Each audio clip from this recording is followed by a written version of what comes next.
ಕರುನಾಡಿಗೆ ನಮಸ್ಕಾರ. ಒಂದು ಸಣ್ಣ ಮಾಹಿತಿ ಹೇಳುವ ಸಲುವಾಗಿ ನಿಮ್ಮೆದುರಿಗೆ ಬಂದಿದ್ದೇನೆ. ಇವತ್ತು 4 ಜನವರಿ 2026.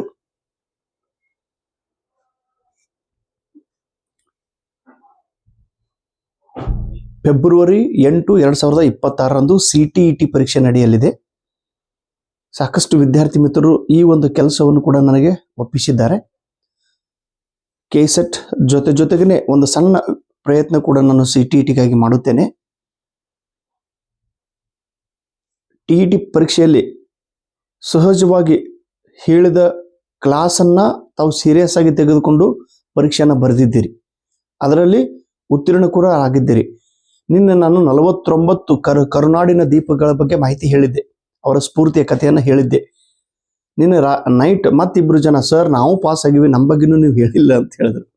ಒಬ್ರು ಜ್ಯೋತಿ ಮಂಠೂರ್, ರಬಕವಿ ಬನ್ನಟ್ಟಿ, ಬಾಗಲಕೋಟೆ ಜಿಲ್ಲೆಯಿಂದ ಆ ತಂಗಿ ಕೂಡ ಹೇಳಿದ್ರು, ಸರ್ ನಾನು ಕೂಡ TET ಪರೀಕ್ಷೆ ಪಾಸ್ ಮಾಡಿದ್ದೇನೆ ಅಂತೇಳಿ.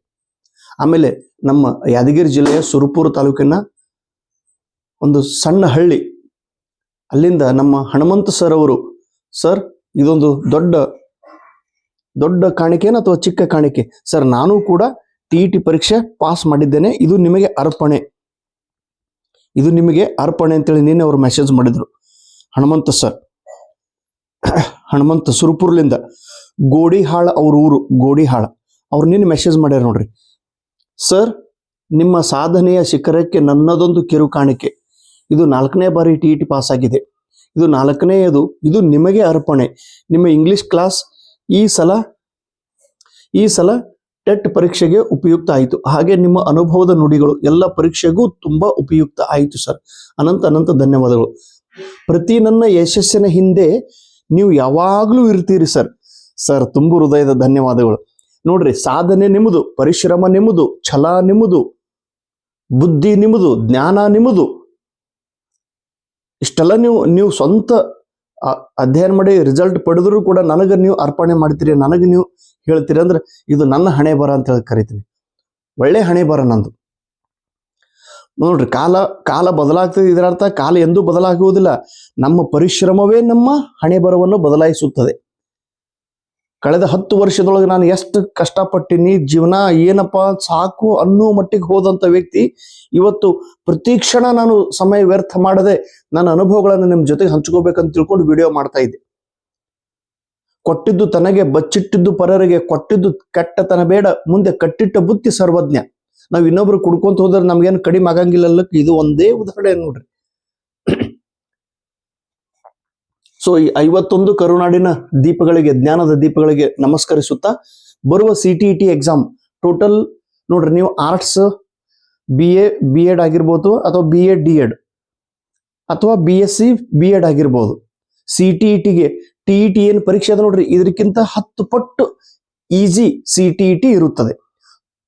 CTETದೊಳಗೂ ಸೇಮ್ ಪ್ಯಾಟರ್ನ್, 150 ಅಂಕಗಳದ ನೋಡ್ರಿ, ಅಲ್ಲಿ ಕೂಡ 150 ಅಂಕಗಳು.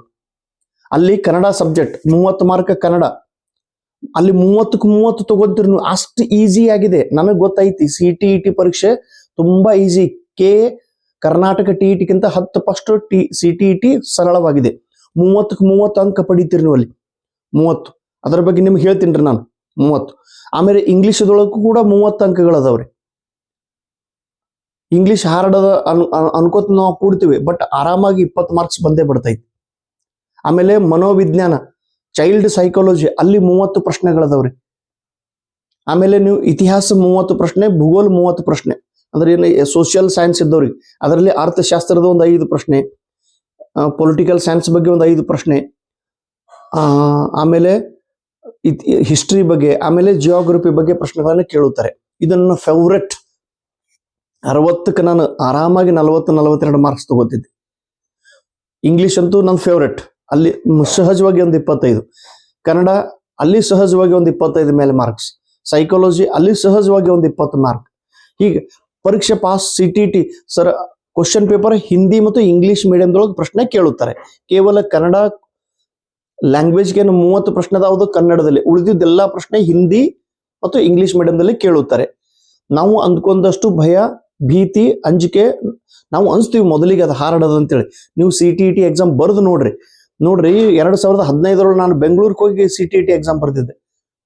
2016 ಮುಂಬೈಗೆ ಹೋಗಿ ಎಕ್ಸಾಮ್ ಬರ್ತಿದ್ದೆ. ಅವಾಗ ಅಲ್ಲೇ ಸೆಂಟರ್ ಇರ್ತಿದ್ದು. ಈಗ CTET ಪ್ರಚಾರ ಜಾಸ್ತಿ ಆಗಿದೆ. ಇನ್ನು ನೆಕ್ಸ್ಟ್ ಇಯರ್ ಹಿಡಿದು TET ಕೂಡ ಸಿಲೆಬಸ್ ಚೇಂಜ್ ಮಾಡೋರು, 4 ಪ್ರಕಾರದ TET ತಗೊಳ್ಳೋರು ಅದಾರೆ. ಇನ್ನು ಮುಂದೆ ಕರ್ನಾಟಕ TET 4 ಆಗೋದು. ಈಗ 2 ಅದಾವಲ್ರಿ, ಪೇಪರ್ 1 ಪೇಪರ್ 2 ಅಂತೇಳಿ. ಇನ್ನು 4 ಆಗೋದು TET, ಕರ್ನಾಟಕ TET ಮತ್ತು ಈ ಸೆಂಟ್ರಲ್ CTET ಕೂಡ 4 ಪ್ರಕಾರದ CTET ಆಗೋದೈತಿ. ಜೂನಿಯರ್ ಕಾಲೇಜ್ ಏನು ನಾವು ಕರಿತೀವಿ PU first year second year, ಅವ್ರ ಸಲುವಾಗಿ ಇನ್ನೊಂದು TET ಬೇರೆ, ಹೈಸ್ಕೂಲ್ ಟೀಚರ್ ಸಲುವಾಗಿ ಒಂದು TET ಬೇರೆ, ಆಮೇಲೆ ಹೈಯರ್ ಪ್ರೈಮರಿ ಸಲುವಾಗಿ ಒಂದು ಬೇರೆ, ಆಮೇಲೆ ಲೋವರ್ ಪ್ರೈಮರಿ ಇವರಿಗೂ ಒಂದು TET ಬೇರೆ. ಹೀಗೆ 4 ಪ್ರಕಾರದ TET ಬರೋದೈತಿ. ಪ್ರತಿನಿತ್ಯ ಬದಲಾವಣೆ ಆಗ್ತಾ ಇದೆ. ಅದ್ರ ಜೊತೆಗೆ ನಾವು ಕೂಡ ಬದಲಾವಣೆ ಹಾಕೊಂತ ಹೋಗ್ಬೇಕು. ಸೊ ಬರುವ ಹೈಸ್ಕೂಲ್ ಟೀಚರ್ ಆಗಲಿ ಅಥವಾ PU ಕಾಲೇಜ್ ಆಗಲಿ ಡಿಗ್ರಿ ಕಾಲೇಜ್ ಆಗಲಿ, ನಂದಂತೂ ಫೋಕಸ್ KCET ಮೇಲೆ ಇರ್ತೈತಿ. ಓಕೆ, ನಾನು ಹಿಡಿದ ಕೆಲಸ KCET ಎಕ್ಸಾಮ್. ಅದ್ರ ಜೊತೆಗೆ ಇವು ಸುಮ್ಮನೆ ಅದ್ರ ಜೊತೆಗೆ ಅದಾವ ಅಂತ ತಿಳ್ಕೊಂಡು ಇವು ತಗೊಂಡು ಹೊಂಟೇನ್ರಿ. ನಾನು ಮಾರ್ಗ ಬೇರೆ ಬೇರೆ ಇಲ್ಲ, ಯಾಕಂದ್ರೆ ಎಲ್ಲ ಟೀಚರ್ಗೆ ರಿಲೇಟೆಡ್ ಇರುವಂತ ಪರೀಕ್ಷೆ. ಸೊ ಪ್ಲೀಸ್ CTETಗಾಗಿ ನಾನು 8ನೇ ತಾರೀಕಿನಿಂದ ವಿಡಿಯೋ ಮಾಡ್ಕೊಂತ ಹೋಗ್ತೀನಿ ರೀ.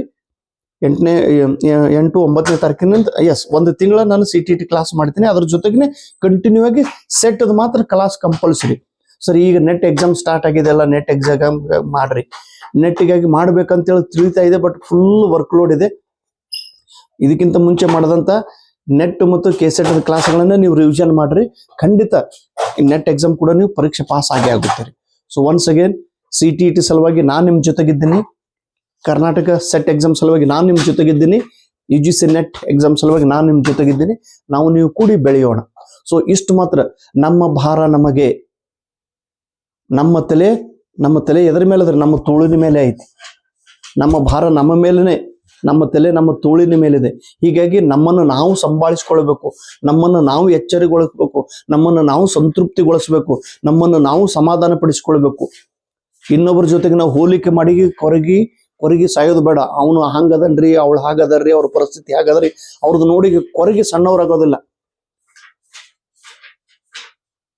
ನಮ್ಮ ಪ್ರಯತ್ನ, ನಮ್ಮ ನಿರ್ಧಾರ, ನಮ್ಮ ಗುರಿ ನಮ್ಮ ಜೊತೆಗೆ ಇರ್ತೈತಿ. ಮತ್ತು ಕೊರಗೋದೂ ಇಲ್ಲ, ಸೊರಗೋದೂ ಇಲ್ಲ, ಟೆನ್ಷನ್ ಮಾಡ್ಕೊಳ್ಳೋದಿಲ್ಲ. ಆದ್ರೆ ಪ್ರತಿನಿತ್ಯ ನೀವು ಇಂಪ್ರೂವ್ಮೆಂಟ್ ಆಗಲೇಬೇಕು. ನೀವು ಪ್ರತಿನಿತ್ಯ ಆದ್ರೆ ಎಷ್ಟು ಮೈಂಡ್ ಕ್ಲಿಯರ್ ಆಗಿ ಇರ್ತೈತಿ ನೋಡ್ರಿ. ಜಾಸ್ತಿ ವಿಚಾರಗಳನ್ನ ತಲೆಯೊಳಗೆ ತಗೋಬೇಡ್ರಿ, ಸ್ವಲ್ಪ ಟು ದಿ ಫೋಕಸ್ ಮಾಡ್ರಿ ಸಾಕು. ಯಾಕಂದ್ರೆ CTET ಅಭ್ಯಾಸ ಮಾಡೋದ್ರಿಂದ ಹಿಂಗೆ ಏನ್ ಚೇಂಜ್ ಆಗ, ಆಲ್ರೆಡಿ ನೀವು ಹೈಸ್ಕೂಲ್ ಟೀಚರ್ ಪರೀಕ್ಷೆ ಬರೀತಾ ಇದ್ದಾರೆ ಅಂದ್ರೆ CTET ಸಲುವಾಗಿ ನಿಮ್ಗೆ ಅದು ರಿಲೇಟೆಡ್ ಇರ್ತೈತ್ರಿ. ಆದ್ರೆ ಕಾನ್ಫಿಡೆನ್ಸ್ ಬಂದ್ಬಿಡ್ತೈತಿ. CTET ಪರೀಕ್ಷೆ ಪಾಸ್ ಆದ್ರಲ್ಲೂ ಒಂದು ನಮೂನೆ ಶಕ್ತಿ ಶರೀರದೊಳಗೆ ಬಳದ್ಬಾರ್ದು. ಹೌದಲ್ಲ, ನನ್ನ ಬಳಿ ಏನೋ ಒಂದು ತಾಕತ್ ಐತೆ ಅಂತೇಳಿ.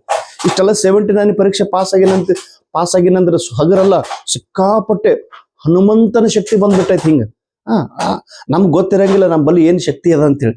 ಅದು ನಿಮ್ಮ ಬಳಿ ಆ ಶಕ್ತಿ ಇದೆ. ಸೊ ಪ್ಲೀಸ್ ನಿಮ್ಮನ್ನು ನೀವು ಸಮಾಧಾನ ಪಡಿಸ್ಕೊಂಡು ನಿಮ್ಮನ್ನು ನೀವು ಬೆಳಿಬೇಕು, ನಿಮ್ಮನ್ನು ನೀವು ಸುಧಾರಿಸಿಕೊಳ್ಬೇಕು. ಓಕೆ, ಸೊ ನೆಟ್ ಎಕ್ಸಾಮ್ ಸಲುವಾಗಿ, KCET ಎಕ್ಸಾಮ್ ಸಲುವಾಗಿ ಮತ್ತು CTET ಈ ನೋಡ್ರಿ, ಈ ಬುಕ್ ಎಲ್ಲರೂ ತಗೊಂಡಿದ್ರು. ಇದು ಮಹಾರಾಷ್ಟ್ರ TET ಬುಕ್ ಇದ್ರು ಕೂಡ ಕರ್ನಾಟಕದ ಎಲ್ಲ ವಿದ್ಯಾರ್ಥಿ ಮಿತ್ರರು TET ಬರೋರು ತಗೊಂಡಿದ್ರು. ಸೊ CTETಗಾಗಿ ಈ ಬುಕ್ ಅನ್ನ ಪ್ಲೀಸ್ ತಾವೆಲ್ಲರೂ ತೆಗೆದುಕೊಳ್ಬೇಕು. ಓಕೆ, ಮತ್ತು ಹೈಸ್ಕೂಲ್ ಟೀಚರ್ ಇಂಗ್ಲಿಷ್ ಸಲುವಾಗಿ ಅಥವಾ ಪ್ರೈಮರಿ ಸ್ಕೂಲ್ ಇಂಗ್ಲಿಷ್ ಸಲುವಾಗಿ CET ಅನ್ನೋದೈತೆ. CET ಸಲುವಾಗಿ ಏನು ಇಂಗ್ಲಿಷ್ ಸಬ್ಜೆಕ್ಟ್ ಇರ್ತೈತಲ್ಲ, ಅದು ಈ ಬುಕ್ ಸಾಕು ನಿಮಗೆ. ಇದ್ರದ್ದು ಬೆಲೆ ಇದನ್ನು ಓದಿದವರಿಗೆ, ರಿಸಲ್ಟ್ ಮಾಡಿಕೊಂಡವ್ರಿಗೆ ಗೊತ್ತೈತಿ. ಸೊ ನಿನ್ನೆ ಒಬ್ರು ಯಾರು ನಮ್ಮ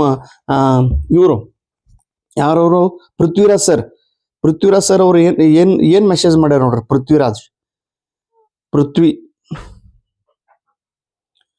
ಪೃಥ್ವಿ ದಾವಣಗೆರೆಯಿಂದ ಅವ್ರು ಮಾಡಿದ ಮೆಸೇಜ್ ನಿಮ್ಗೂ ನೋಡ್ರಿ. ಅವ್ರು ಏನ್ ಮೆಸೇಜ್ ಮಾಡ್ಯಾರ ನೋಡ್ರಿ. ಸರ್, ಈ ಪುಸ್ತಕದ ಕೊನೆ ಪಾಠ ಮಾತ್ರ ಓದಿ ಇಂಗ್ಲಿಷ್ನಲ್ಲಿ 14 ಮಾರ್ಕ್ಸ್ ಬಂದಿದೆ ಸರ್. ಈ ಪುಸ್ತಕದ ಕೊನೆ ಪಾಠ ಮಾತ್ರ ಓದಿ ಇಂಗ್ಲಿಷ್ನಲ್ಲಿ 14 ಮಾರ್ಕ್ಸ್ ಬಂದಿದೆ ಸರ್. ನಿಮಗೆ ನಾನೆಂದಿಗೂ ಚಿರಋಣಿ ಅಂತೇಳಿ. ಈ ಬುಕ್ಕದ ಕೊನೆ ಲಾಸ್ಟ್ ಚಾಪ್ಟರ್ ಏನೈತಲ್ಲ, ನಾ ಹೇಳಿದ್ದೆ ನಿಮಗೆ ಇಲ್ಲಿ 14 ಮಾರ್ಕ್ಸ್ ಬರಲೇಬೇಕು ಅಂತ ಹೇಳಿ. ಈ ಲಾಸ್ಟ್ ಚಾಪ್ಟರ್ ಅಷ್ಟು ಇಂಪಾರ್ಟೆಂಟ್ ಐತಿ, ಲಾಸ್ಟ್ ಚಾಪ್ಟರ್. ಸೊ 3-4 ಪೇಜ್, ಎಷ್ಟು ಕಡಿಮೆ ಮಟೀರಿಯಲ್ ನಮ್ಮ ಕೈ ಒಳಗೆ ಇರ್ತೈತಿ, ಅಷ್ಟು ನಮಗೆ ರಿಸಲ್ಟ್ ಬರೋದು ನೋಡಪ್ಪ. ಸೊ ಪ್ಲೀಸ್ ಜಾಸ್ತಿ ಬುಕ್ ಓದೋದಲ್ಲ, ಸ್ವಲ್ಪ ಬುಕ್ ಓದಬೇಕು. ನಿಮ್ಮ ಕೈ ಒಳಗೆ ಜಾಸ್ತಿ ಬುಕ್ ಇರಬಾರ್ದು, ಲಿಮಿಟೆಡ್ ಬುಕ್ಸ್, ಮ್ಯಾಕ್ಸಿಮಮ್ ಅದರ ಬೆನಿಫಿಟ್ ತಗೋಬೇಕು. ಇದಕ್ಕಂತರ ಸ್ಮಾರಕ ಸ್ಟಡಿ, ಇದಕ್ಕಂತರ ಟೆಕ್ನಿಕ್, ಇದಕ್ಕಂತರ ಫೋಕಸ್ಡ್ ಸ್ಟಡಿ, ಇದಕ್ಕಂತರ ಲೇಜರ್ ಸ್ಟಡಿ, ಇದಕ್ಕಂತರ ಟು ದಿ ಪಾಯಿಂಟ್ ಸ್ಟಡಿ, ಇದಕ್ಕಂತರ target oriented study. Okay, thank you, ನಮಸ್ಕಾರ.